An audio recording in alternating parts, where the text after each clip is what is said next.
أقول يا بيتزا تعبنا، كل شوي يفتحوني ويقفلوني بدون سبب.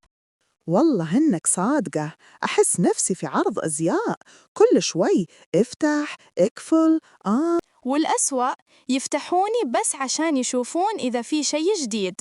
إي والله، كأنك محل إلكترونيات مو ثلاجة. أمس واحد فتحني بس يصور سناب وقال ما عندي شيء ياكله. وأنا كنت وراه ألوح له، ترى أنا هنا. لا تزعلين، يمكن ينتظر خصم من الجوع. لو استمر الوضع كذا بقدم استقالتي من المطبخ. لا، لا تروحين، بدونك مالي طعم. قبل ما تفتح الثلاجة اليوم، أفتح التعليقات واكتب تاكل البيتزا ولا الآيس كريم. وإذا اخترتني أضغط لايك وخلي الثلاجة تعرف مين المفضلة.